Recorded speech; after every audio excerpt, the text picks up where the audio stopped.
Good Shabbos from the holy city of Tzfat. This is actually Meron, the second most visited place in Israel. We're looking literally in the location where the Kabbalah, where much of Judaism, at least the laws and the secrets of Judaism came from. And this is really quite emotional and meaningful to tell you. On this week's Parsha, we know that the Parsha is not history, the Torah portion is not history, it's destiny. The Torah was not written in the past, it was written in the future.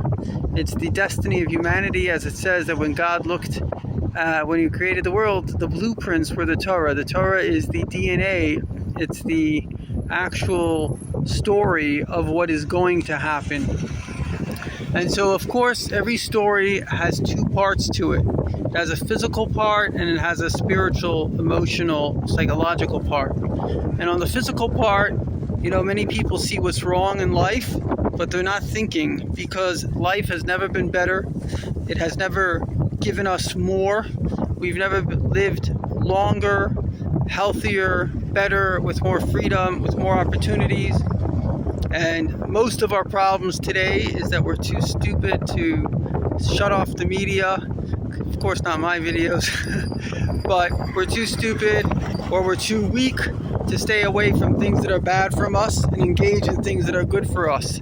But those people that are smart enough to control themselves, which is the mission of all people, and to engage in that which matters and is meaningful, they have, well, wonderful, meaningful lives. God gave us destiny. He gave us the manual to live, the Torah.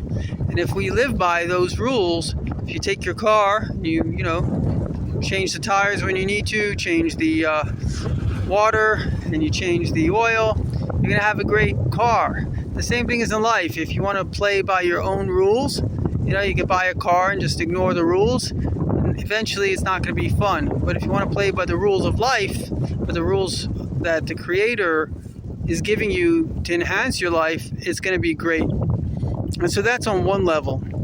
On another level, the Baal Shem Tov says geopolitical events are like a father giving a wink to a clever son. God, the world is turning upside down, and it's not a bad thing, because we're going, you can't build a building on a building. The old order is falling apart, and the new order, which is Moshiach, which is the infinite light of God, is coming into the world. On one hand, this week's Parsha Boy, which is God telling Moses, come, and Moses was afraid to go to Pharaoh, and then Zohar says, why did it say come? You should say go. But the answer is God showed Moses the essence of Pharaoh above. It's the light. It's the source of all light. And he thought, how can a human being come to the source of all light? And God told him, listen, it's true that a human being can't arrive at the source of all light, but the source of all light, being unlimited, can come to the human being. And after all the thousands of years of Torah and mitzvahs, in which every mitzvah is light, Tzavsa v'chibur, a connection to the infinite, we connected the infinite into the finite. And now, as we know, we deposited into the spiritual bank account the light, and now the light is shining.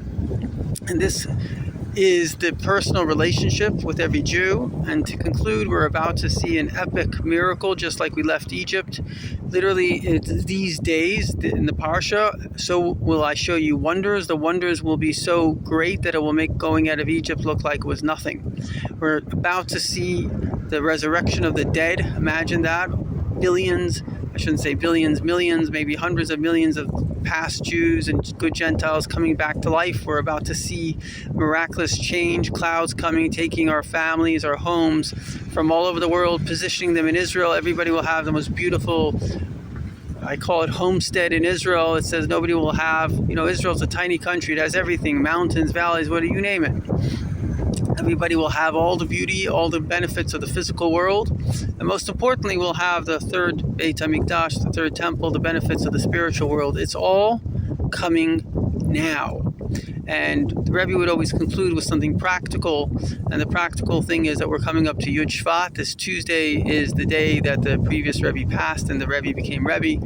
It's the day that we bond ourselves to, every generation has a Moshiach, a Moses, a leader. We bond ourselves to a leader, because ultimately it says in Kabbalah that before the coming of Moshiach, you'll need to use the wisdom in your inner heart to remain sane. We see there's so many different ideologies going on. The previous Rebbe said before Moshiach comes, it used to be like a train going between two cities. Let's say you go to Manchester or London, it's like two stops.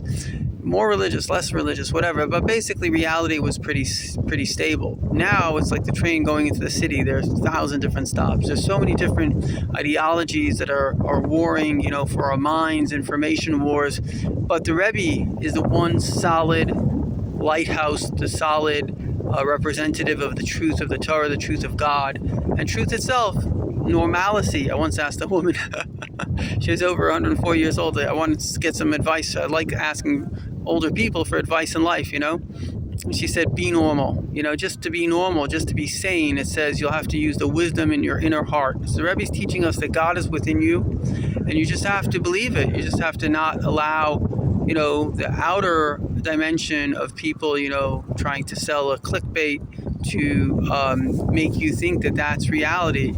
It's not reality. Truth is reality. God is reality. Destiny is predestined. We're heading there. The very fact that I'm making this video in Israel, there's no human possibility for this to happen, and it's happening right now. You're watching it in front of your face, a miracle in front of your face. So if God promised us Israel, the rest of the promises are coming true in ways that we can't even fathom how good they are. So life is amazing. It's going to continue to be amazing, and you be amazing and help the world be more amazing. Good luck.